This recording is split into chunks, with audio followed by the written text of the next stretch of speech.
ఫిరాయింపు ఎమ్మెల్యేల కేసులో సంచలన తీర్పునిచ్చారు స్పీకర్ గడ్డం ప్రసాద్. గతంలో 8 మంది ఎమ్మెల్యేలకు క్లీన్ చిట్ ఇచ్చిన ఆయన నేడు ఎమ్మెల్యేలు దానం నాగేందర్, కడియం శ్రీహరి విషయంలో కూడా సేమ్ తీర్పు ప్రకటించారు. వారిద్దరూ పార్టీ మారలేదని తీర్పు ప్రకటించారు.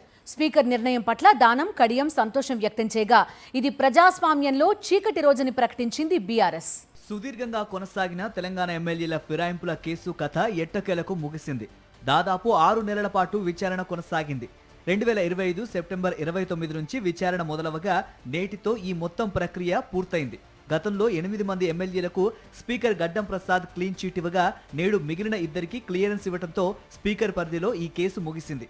తెల్ల వెంకట్రావు, దానం నాగేందర్, గూడెం మహిపాల్ రెడ్డి, బండ్ల కృష్ణమోహన్ రెడ్డి, అరికపూడి గాంధీ, పోచారం శ్రీనివాసరెడ్డి, ప్రకాష్ గౌడ్, డాక్టర్ సంజయ్, కడియం శ్రీహరి, కాల యాదయ్యలు బీఆర్ఎస్ తరఫున ఎమ్మెల్యేలుగా గెలిచి అధికార కాంగ్రెస్ లో చేరి పార్టీ ఫిరాయింపులకు పాల్పడ్డారని స్పీకర్ గడ్డం ప్రసాద్ కు ఫిర్యాదు చేశారు బీఆర్ఎస్ ఎమ్మెల్యేలు.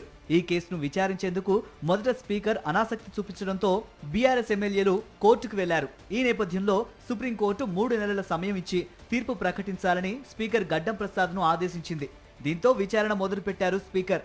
ఒక్కో ఎమ్మెల్యేపై వేసిన పిటిషన్ను 3 దశల్లో విచారణ చేసి తీర్పు ప్రకటించారు స్పీకర్.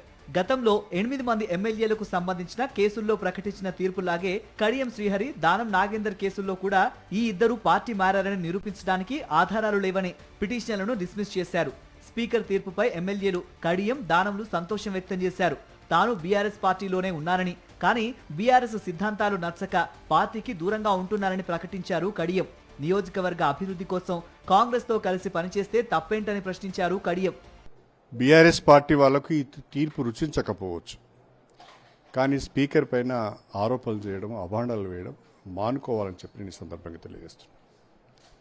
ప్రజాస్వామ్యానికి చీకటి రోజు అని మీరు చెప్పే ముందు మీరు ఎంత గొప్పగా పాలన చేశారో, ఎంత గొప్పగా ప్రజాస్వామ్యాన్ని కాపాడారో, ఏ రకంగా రాజకీయ విలువలను, నైతిక విలువలను భ్రష్టు పట్టించారో ఒక్కసారి తిరిగి చూసుకుంటే మంచిది.